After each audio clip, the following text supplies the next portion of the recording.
So here we are. It is Monday, August 28th, 2017.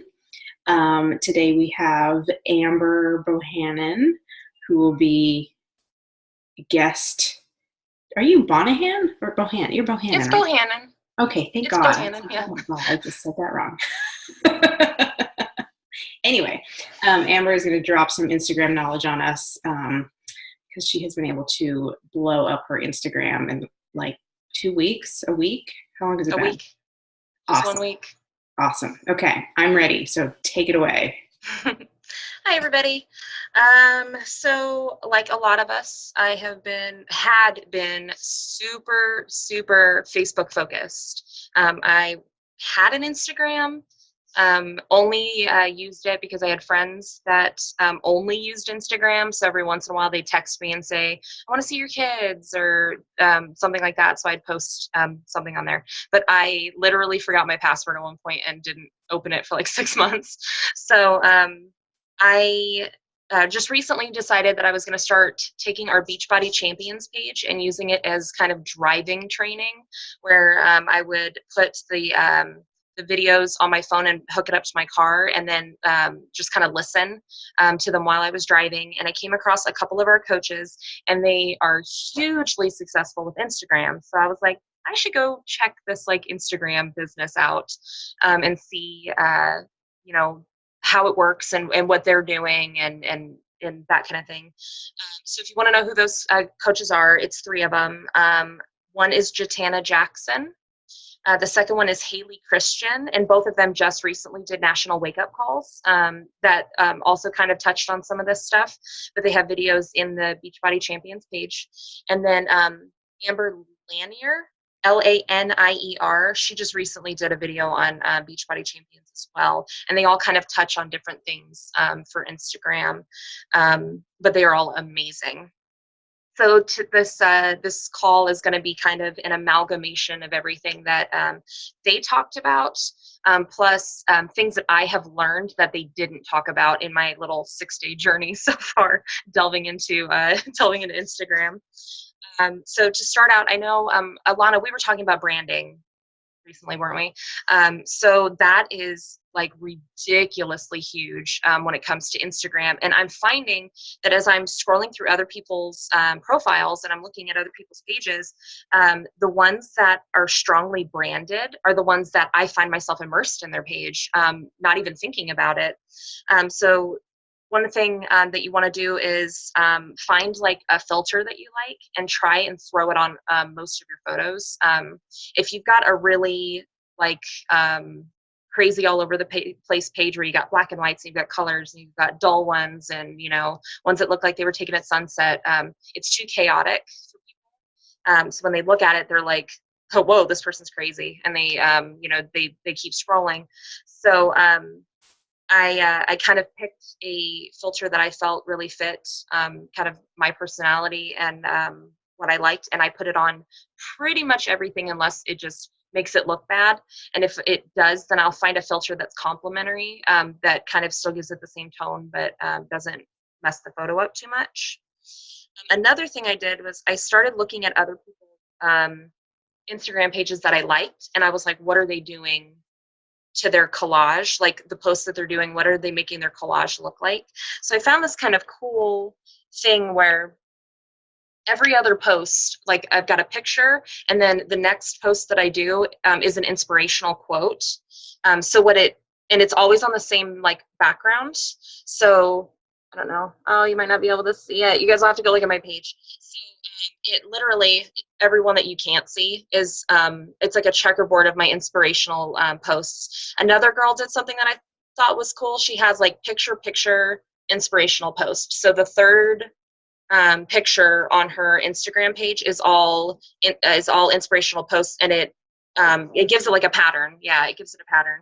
So what I've decided to do is not to make it too boring. I do my inspirational posts, but I think every month I'm going to switch the background picture on my inspirational post, so that way it kind of keeps things fresh for people that have been following for a long time. But having that kind of like identity, people look at it, and I almost feel like when I look at it, I'm like, dang, they've got their stuff together. I'm going to look at more of what they're doing by having kind of this cohesive uh, look, to your whole page. So that's what I've been doing as far as what's attracting people once they get to my page.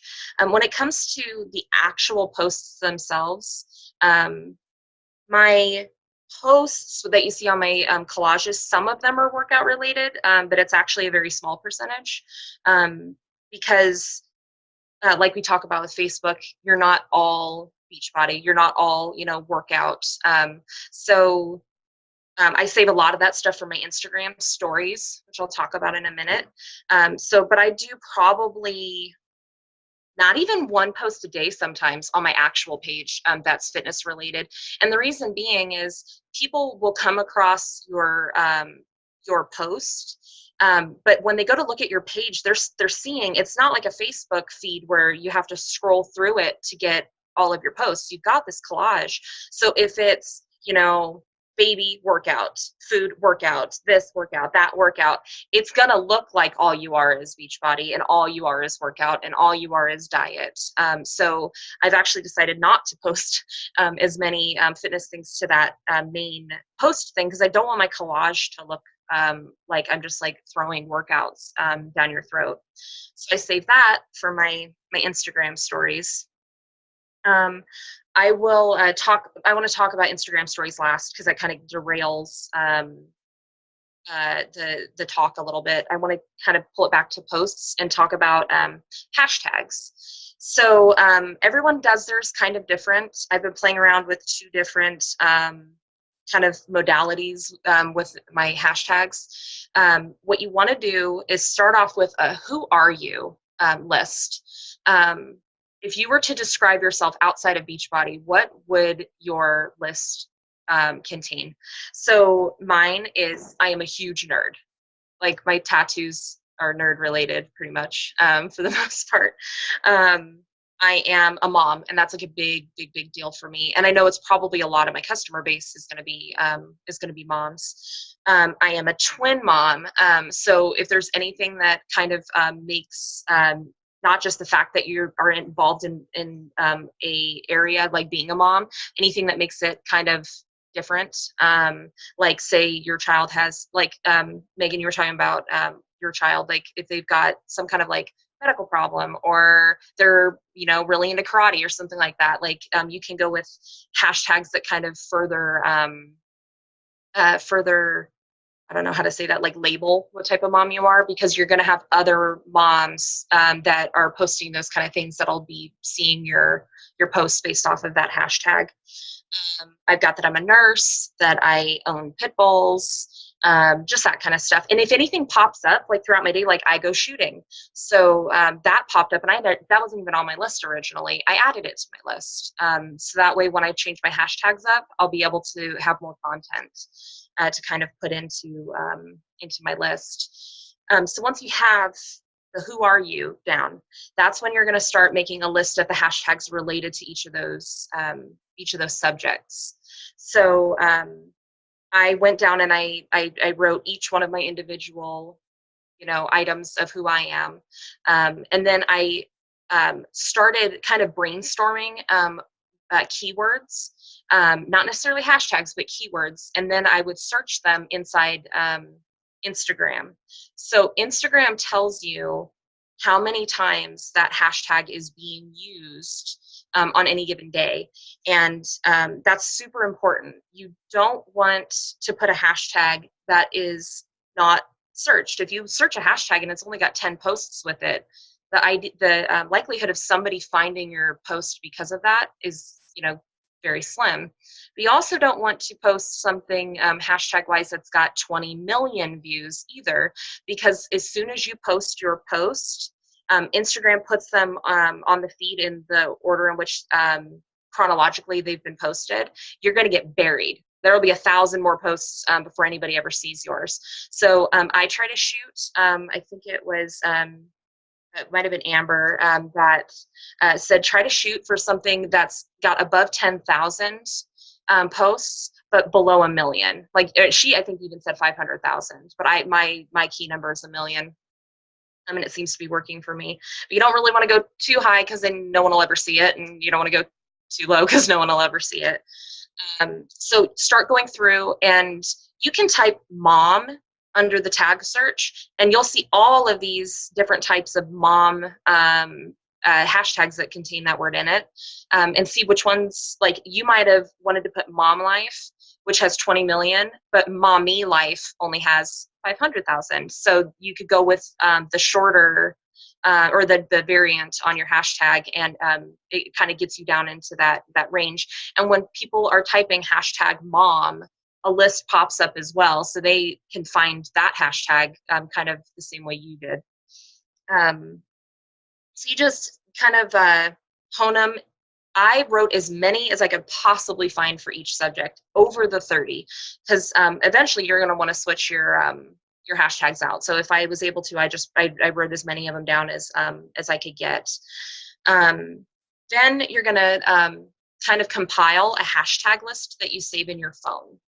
So when I first did it, I followed Amber Lanier's advice, and I did 30 hashtags of various types. So it didn't necessarily always pertain to the post that I was posting, and I had the same 30 hashtags. And that's what I did for probably the first 3 or 4 days. And I got huge results from doing it that way. But then I was thinking about it, and I was like, I could technically do 30 hashtags, mostly on the topic of whatever I'm posting on, and then filler the bottom of it until I come up with 30 from my main list. So I have just switched to that probably 2 days ago, and I'm still getting really good results. So I think that you might hit a broader audience if you have. For me, it would be, I have a list of 30 hashtags for being a nerd, and 30 for being a busy mom, and 30 for food. Yeah, ask the people around you, because things like that I would never have thought of for who what defines me. My husband, gave me input and was able to kind of add to that, to that list, and he actually comes up with pretty good hashtags, so ones that I didn't even think of. So so now I have that list, and yeah, for food, I was trying to come up with tags for my shake posts, and hashtag scrumdiddlyumptious is actually like right in your window. And I would have never in a million years thought of it. And it was like the perfect amount. And every food post that I have that has that on there gets like a ton of follows. So I keep my my hashtag lists saved on my notes, my notepad on my phone, and then every post that I do, I just copy and paste it. Makes it really, really, really easy. I just learned something today because I was researching just for this phone call. You don't have to put it in your caption. You can put it in the first comment, and it will still tag your photo.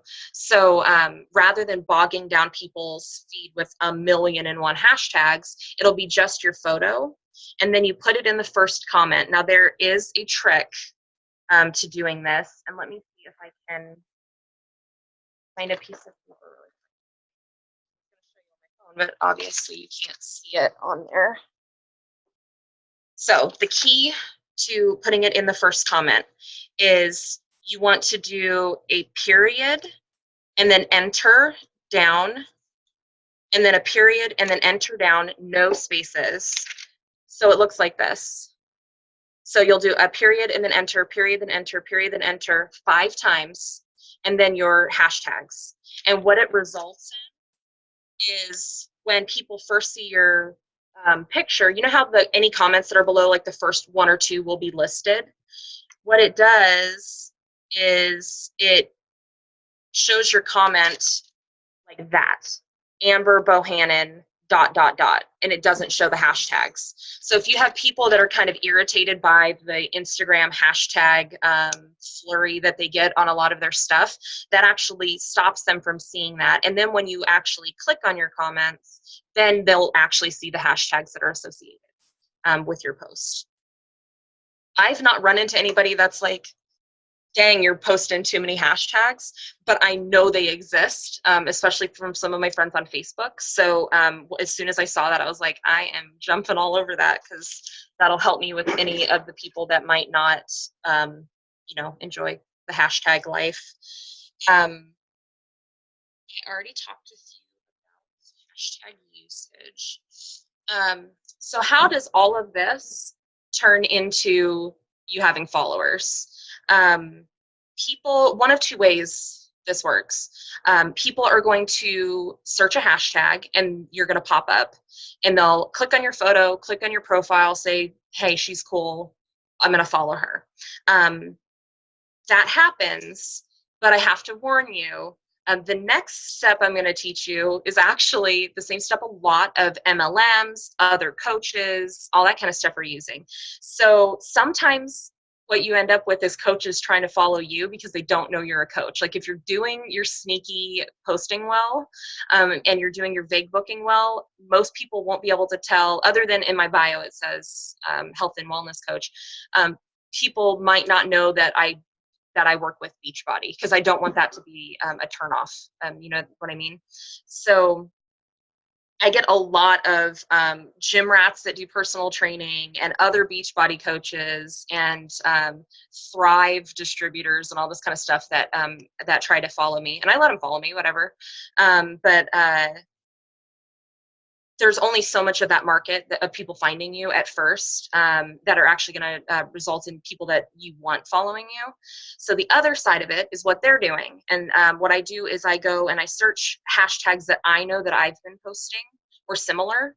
I go under the search and I search them, and then I start scrolling through the photos and I see who's posting, pictures that are related to the hashtag that I posted. I click on their profile. I scroll through it. Are they another coach? Are they another distributor of some sort of product? Do they fit the genre of clients that I'm aiming for? Because to be honest, I don't really see me being extremely inspiring to a big, bulky gym rat dude. I don't see him looking at my page and going, dang, you know what? She's got it. She's got it on point. I'm going to follow what she's doing. I don't think that's going to happen. So I don't go looking for gym rats to add to my follow. I search for moms and working moms. A lot of times we don't have a whole lot of time. So I search for that kind of thing. I click through their profile. If they seem like somebody that could be an ideal client, I will find a photo that's recent. So it doesn't look like I've been creeping their page like I have. I find a photo that's recent. I like it.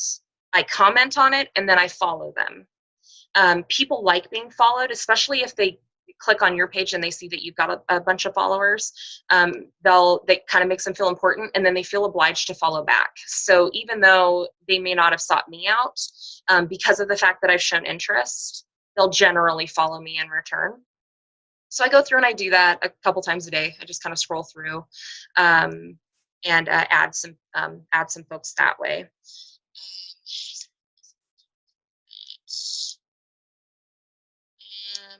Oh, you know what? Let me backtrack. Hashtags. Don't do fitness hashtags. I throw one in there usually, so it doesn't seem so odd that I'm posting a fitness-related post and I'm talking about the fact that I'm a nerdy mom. But the more fitness-related hashtags you post in your posts, the more coaches and trainers and Thrive distributors you're going to attract. So I learned that the hard way on day one. I was like, man, I'm getting a lot of likes. I'm getting all these follows. And then I look and they're all Beachbody coaches. And I'm like, well, I'm flattered, but that's not what I was aiming for. So don't post your, I know we're avoiding the word Beachbody and Shakeology and your shift shop and all that, but don't post a picture of your yoga mat. And instead of putting that, put Fitspiration, Fit Motivation, Fit Mom, getting a great bod, whatever. All of those things are going to attract us who are looking for those people that are trying to get fit. So although it did boost my followers right at first, that's not the audience I'm looking for. I'm not looking for Beachbody coaches. I'm looking for people to help, not people that are already, here. So just be on the lookout for that. And then once you've got them added, do just like you do with Facebook. Have normal conversations with these people. Take an interest in the posts that they're posting. Mine's kind of blown up pretty fast. I got about 200 new followers in the last 6 days. So now I'm having a hard time keeping up with like scrolling through. So I try to at least go in and like add likes onto their posts and their pictures and stuff. So at least it seems like I'm engaging after they followed, that they're kind of getting something in return for their investment in my page. I did talk about the fact that I try not to post so many of my workouts on my actual posts. I focus on things that are going to draw people in, pictures of your kids, pretty pictures. Can't tell you how many likes I got on the skyline where I was shooting. Anything that's going to draw someone's eye in when they're scrolling through, because you post busy mom, there's going to be a million pictures of, people's, kids and stuff. But if you can find something that you look at that and you're like, wow, that's a really good pic, or that's a good touching picture, or anything like that, put that on your posts, because you want to draw in people with those pictures. Everything else goes in Instagram stories. So I don't know if any of you guys, I know Alana's been doing Instagram stories. Megan, have you been doing them? Just kind of, so I have fallen in love. Amber, real quick. Stories. Yeah. I have the free version of Zoom. You've got about 10 minutes. Okay, perfect. Yeah. This is my last bullet note. Perfect. Okay. So Instagram stories will, as Jatana put it in her talk, will blow your freaking mind. The type of person that normally gets irritated when you post too much stuff on your Facebook page is not going to be the person that's looking at those Instagram stories. So you can post as much as you want on an Instagram story, and the only people that are looking at that are the people that are really interested in what you have to say, and those are your people. So it allows you to tailor your Instagram to the people that you want following you, not the random person that is snotty attitude, snarky things to say about the things that you're posting. They're not going to click on it, so you don't have to worry about that. So I kind of try to post, some days I post like 10 to 12 things, but they're little snapshotty, kind of things. Sitting with the kids watching, TV, or getting stuck in traffic, snap a picture, throw, I hate traffic. You put it in there.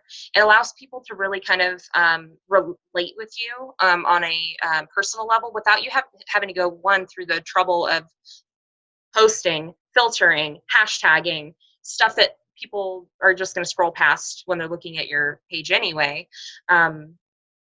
And who knows, if it's rush hour, somebody else might be stuck in traffic too. So it gives them so much more to meat to grab onto, relating with you as a coach.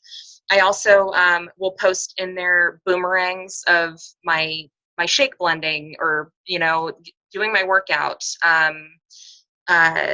little things with my kids. It's a smattering, but sometimes for me it's almost half and half workout stuff, half just lifestyle, kind of things. And I'm finding that I'm getting a lot of you can message on the bottom of an Instagram post.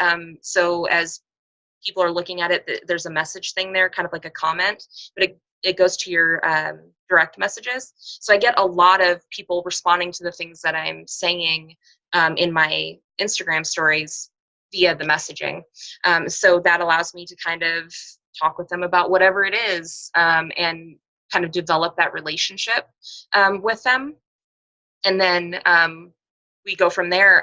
I can't tell you how many conversations that I've had that started off organically, just based off of I did a bunch of videos on the eclipse that were on my Instagram stories, and I got messages that were organically based off of that slowly kind of trickled into, tell me about, what this workout is that, kicked your butt so hard, or,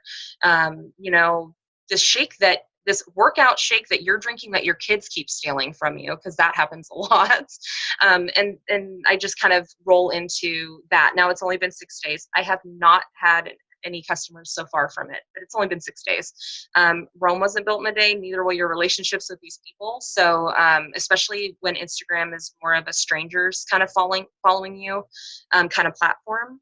So once you do the work to get them there, just do exactly what you're doing with your Facebook. Post your things on your Instagram stories. Once you are interacting with these people, have organic conversations. ask them, how their life is going and whatnot. And then once you find a natural path to having that conversation with them, then delve into, what you're doing with Beachbody and how you can help them. Something just popped in my head and then it immediately went whoop, right out the side. I can't remember. A couple notes about how to do your stories. Videos are only 15 seconds long. You can record them in the app or you can record them outside of the app, which is what I like to do because then I can record a longer video and cut it down. Keep it short, fun, and engaging because people can tap and pass your video, or they can swipe and pass you all together. So don't go into a long drawn out 15 frames of 15 seconds of you, talking. Keep it short and sweet, and you'll keep your people engaged. There's stickers, fun, like words and stuff that you can slap on there. If you want to follow or go to my Instagram, you can look and kind of see what I've been posting to get kind of like ideas. And then, like I said, don't talk because you're going to get through about 3 frames and then someone's going to be like, okay, I know where she's going with this, and swipe right along. Insta stories is good for letting people know, hey, I'm going to be announcing something soon. Hey, I have an accountability group, message me below. And there's like a marker thing that you can use. I like circling the message thing when I say that. So if you have any questions, message me below and it'll stay on the video the whole time. And then do your call to actions there. There seems to be a much better response for calls to action there because people are interested in your story and they are invested in watching you every day. So they're more likely to respond there than if they're just scrolling through their Facebook or scrolling through your Instagram feed. But that's it so far. I will report back if I if I figure out anything else. But I'm having so much fun with it, and I've met a whole bunch of people that I probably never would have met trying to find them through groups on Facebook. Just because you get buried in groups. There's 100,000 people in there. It's hard to get a close relationship with any of them long enough to add them as a friend. And adding as a friend is so intrusive when it comes to Facebook, whereas Instagram, it's like the cool thing to do is just add everybody. So have fun, get out there, do Instagram stories. It works. That's awesome. And that's a great way to think about it too, is like, I know with Facebook, I'm like, yeah, thanks for adding me. I really appreciate it. And I'll send them a message, but it feels a little intrusive sometimes. But I do like that Instagram is not that way. Well, and I will say that I have not experienced a whole lot of other as much other MLMs in Instagram as I have in Facebook. This is kind of new territory.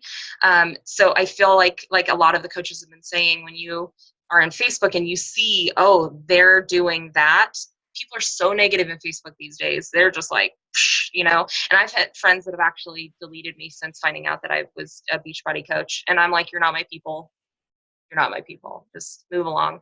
But Instagram seems to be a lot more open. Oh, another thing, I do add other MLMs as long as they're not fitness related, because just because a mom sells candles or whatever doesn't mean that she doesn't have workout needs. So as long as they're not getting that fulfilled for them, and they're more likely to work with another home business, they're going to be more home business minded because they do it themselves. So I've got like a million LuLaRoe people on my page and stuff like that. But those are moms that are going to need, what you need too, Definitely. I totally agree. I do that too. Sometimes I'll accidentally add somebody and I'll kind of like watch and see. And sometimes it depends, like some of the like fitness ones, like if they have another shake or something, but they don't have like a fitness component, sometimes I'll keep them just, in the hopes that maybe at some point, I don't know, maybe not the hopes, but you never know. You never know what somebody's going to do. Yeah, so. I do the same thing. Great. Well, thank you so much. I have so many things now that I get to do. And we have less than a minute. Amber, do you have any questions? Oh, Amber, God, to keep doing that. Megan, do you have any questions? No, I knew a little bit about the Instagram stuff. Like I had messaged Amber about it too, just to make sure that she was using all of her hashtags and stuff. But No, I'm good. I've got everything written down, so I'm gonna Great. start working on that. Amber, thank you so much. I really, really appreciate it. No problem. I want to spread the joy. Yeah, the joy that is Instagram. All right. Well, you guys have a great, great night and talk to you soon. Bye. All right. Bye. Bye.